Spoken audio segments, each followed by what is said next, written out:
जी, अब हम लोग अगले हिस्से, जो सबसे अहम हिस्सा है, हम उसकी तरफ चलते हैं। जो सबसे अहम हिस्सा है, हम उसकी तरफ चलते हैं ताकि वो हम लोग हिस्सा जो है वो बयान कर सकें और उसको ज़रा बेहतर तरीके से कर सकें। वो है तशरीह, और 10 नंबर हैं उसके तशरीह के। और ये आप लोग जो हैं ये जान चुके हैं कि ये क्या तरीक़ाकार इसका है।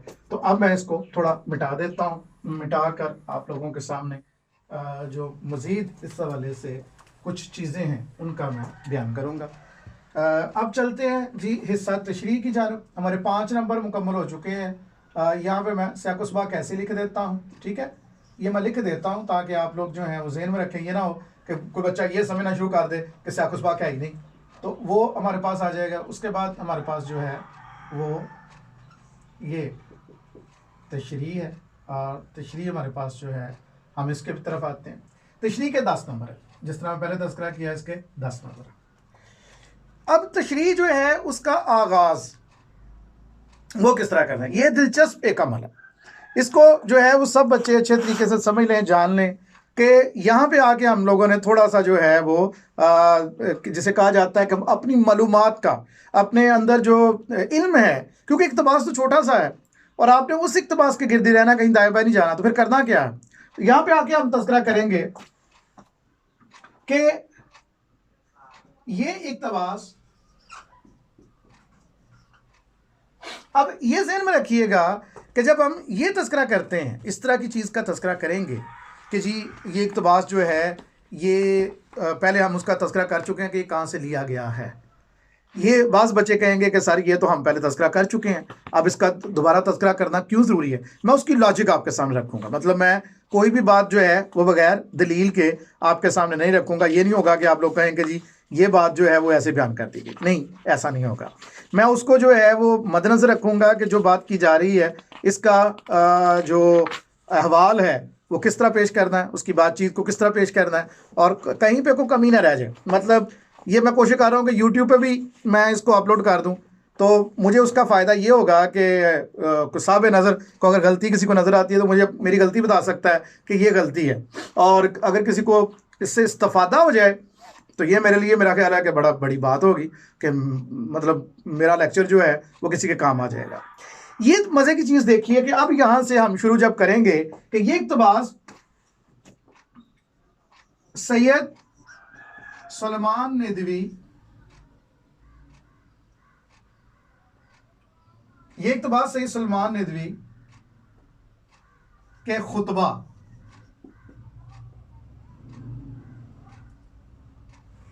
उसवा हसना से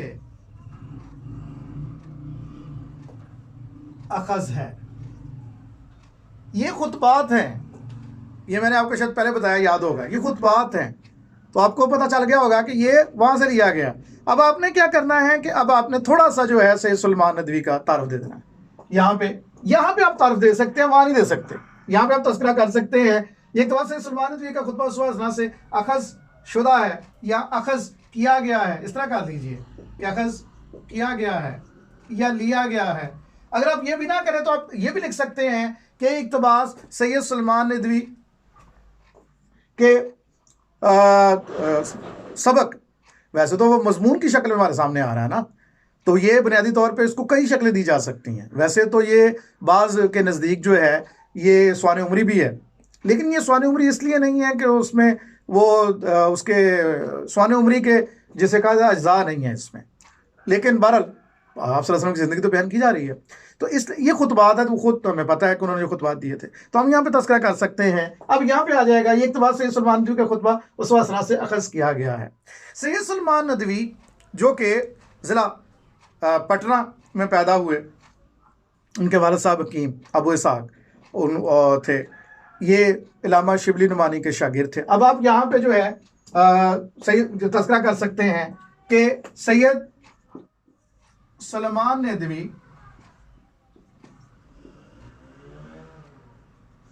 मशहूर आलम दीन और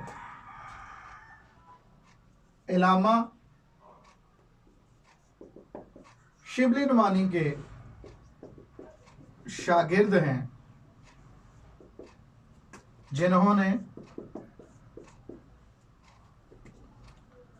शिबली की वफात के बाद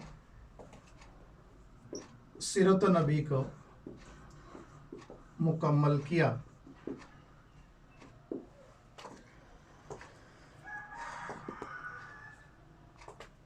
आप तस्करा कर सकते हैं कि आप जय्यद आलम, आप मुअर्रिख, और इसके अलावा जो है वो इल्म का समंदर थे, ये आप इसको तस्करा कर सकते हैं ना। यहाँ पे आप आके तो आप तस्करा आगे लेके चलेंगे। अब यहाँ से आप चलेंगे और बताएंगे कि ये जो उनका सबक है, जो ये जो आज सबक शामिल किया गया है किताब में, ये असल में उनके खुतबात हैं। और इस इक्तबास में और इस इक्तबास में मुसन्नफ बताता है कि अब यहां से बात शुरू होनी है। यहां पे आप ऊपर जो है वो जितना भी सैयद सुलेमान नदवी के वजह से थोड़ा सा तारफ दे सकते हैं, उनके काम के वजह से तारफ दे सकते हैं। अच्छा, यहाँ पे इख्तलाफ मौजूद है। बाज़ नाकदीन ये कहते हैं कि ये नहीं देना चाहिए, और बराह रास्त आप आ जाएं कि इस इक्तबास में मैंने दोनों तरीक़ेकार बता दी। बाज़ कहते हैं जो मेरा नुक्ता निगाह है कि तारफ दीजिए, मेरा नुक्ता निगाह है कि तारफ दीजिए। बाज़ कहते हैं कि तारफ ना दो, और आप बराह रास्त आ जाएं जी इस इक्तबास में मुसन्नफ बताता है, यानी वो जो इक्तबास दिया गया है। अब फर्ज कर लेते हैं कि वही इक्तबास हमारे सामने मौजूद है। नंबर 1, शर्तें सुन लीजिए। इसकी लेंथ कितनी होनी चाहिए? इसकी लेंथ जो है वो एक तो सबसे पहले जो है साकोस्बाक 12 सत्रों से ज़्यादा नहीं होना चाहिए, 8 से 12। इसके 8 से कम नहीं होनी चाहिए, 12 से ज़्यादा नहीं होनी चाहिए। ठीक हो गया। और 1.5 से 2 सफ़े तशरीह, 1.5 से 2 सफ़े तशरीह के टोटल 3 सफ़े बनते हैं, ये अपने ज़हन में रखिएगा। उसके बाद आ जाइए, क्या इसमें शेर लिखा जा सकता है? बिल्कुल लिखा जा सकता है। कोटेशन लिखी जा सकती है? बिल्कुल लिखी जा सकती है। कोई तर्जमा लिखा जा सकता है? बिल्कुल लिखा जा सकता है। हदीस लिखी जा सकती है? बिल्कुल लिखा जा सकता है। और कोई वाक़या बयान किया जा सकता है? वाक़या इस तरह बयान करना है कि मुख्तसरन उसको उस वाक़या से जोड़ के। अब चलते हैं कि तशरीह का तरीका क्या है।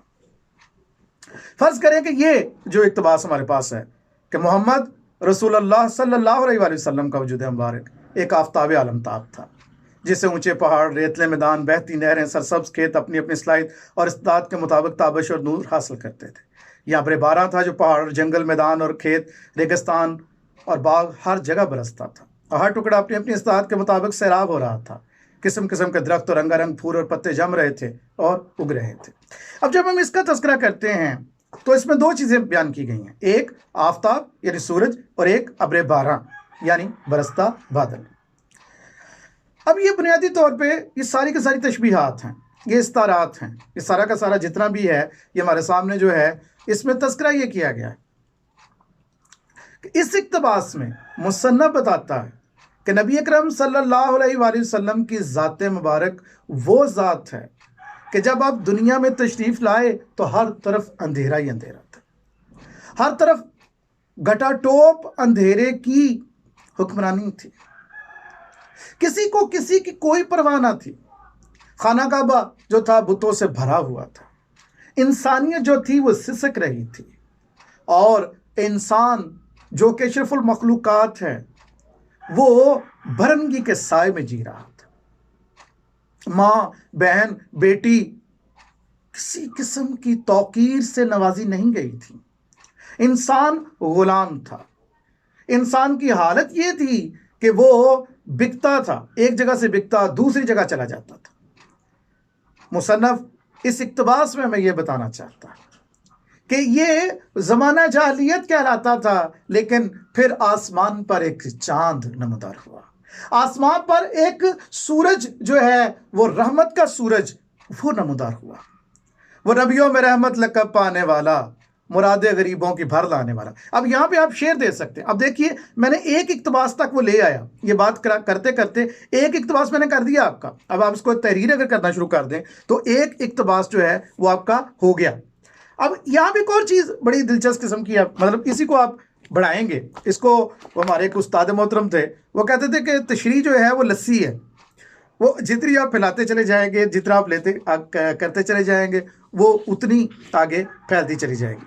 बात किसी हद तक ये दुरुस्त भी है, लेकिन फ़न इसका होना चाहिए, और वो फ़न जो है वो आपको तब आएगा कि जब आपको ये पता हो कि मैंने बात बयान करनी क्या है। अगर बात बयान कोई की जा रही है, किसी और तर्ज की बात चल रही है उसवा की, आप वाक़या को और बयान कर रहे हैं, बात नहीं बनेगी।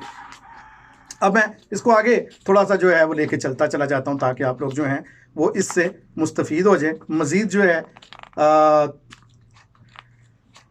अच्छा,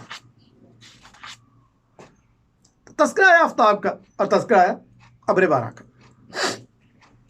मुसन्नफ़ ने यहाँ ये बताया है कि जब आसमान पे सूरज आता है तो वो क्या करता है।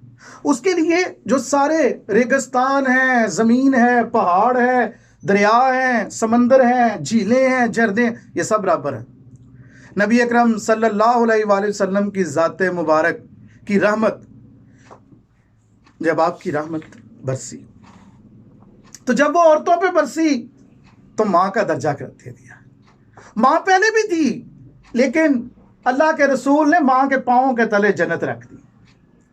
बेटी, बहू, खाला और बहन, इन सब के दर्जात, यहाँ तक नबी अकरम सल्लल्लाहु अलैहि वसल्लम जब कभी बैठे होते और हज़रत फातिमा रज़ियल्लाहु तआला अन्हा आ जाती तो आप उठ के खड़े हो जाते, अपने कंधे से चादर उतारते, वो चादर बिछाते और उस पर बिठाते। ये आपकी रहमत थी। आपकी रहमत जब गुलामों पे बरसी तो वो जो जैद बिन हारिस थे वो जैद बिन मोहम्मद कहलाए। आपकी रहमत का मी जब अपने दुश्मनों पर बरसा तो उन्हें भी माफ कर दिया। वो जिन्होंने आपकी बेटी का कत्ल किया, ऊंट से गिराकर हबार असवद ने गिरा दिया था, उसे भी माफ कर दिया। वैश बिन हरब जिसने आपके चचा का कलेजा चबाया, आपने उसे भी माफ कर दिया। यहां तक कि हर उस शख्स को माफ कर दिया। ये आपकी रहमत का मीन था। वो अरब जो मुसला करते थे और सारे जारी अज़ा काट दिया करते थे, वो जो 40-40 साल तक लड़ते थे, अल्लाह के नबी का मी बरसा, अल्लाह के नबी की रहमत का मी बरसा, तो वो उसमें ऐसे धुले कि नबी अकरम सल्लल्लाहु अलैहि वसल्लम ने फरमाया कि मेरे किसी एक सहाबी के नक्शे कदम पर चल पड़ो, फला पा जाओ। ठीक है, ये तशरीह का तरीक़ाकार है। तो आप इसको जो है वो तज़किरा कर सकते हैं। ये मैं अगर बयान करना शुरू कर दूँ तो मैं घंटों बोलता रहूँ, इसलिए मैंने आपको थोड़ा सा इसका बता दिया तरीका का कि इस तरीके से हम तशरीह करेंगे। और ये 2 सफ़ों की होगी, इसमें अशार भी होंगे। अशार जिस तरह नात के कई आप अशार शामिल कर सकते हैं, वो तो कोई ऐसा मसला नहीं है। खुश खसालो, खुश ख्यालो, खुश खबर खैरुल बशर, खुश नज़ादो, खुश नहादो, खुश नज़र खैरुल बशर, तो वो आप अशार भी शामिल कर सकते हैं, आप उसमें कोटेशन भी शामिल कर सकते हैं। कोई किसी किस्म का मसला हो तो मैं मौजूद हूँ, आप लोग मुझसे पूछ सकते हैं। मुझे उम्मीद है कि आप लोगों को बात समझ आ गई होगी।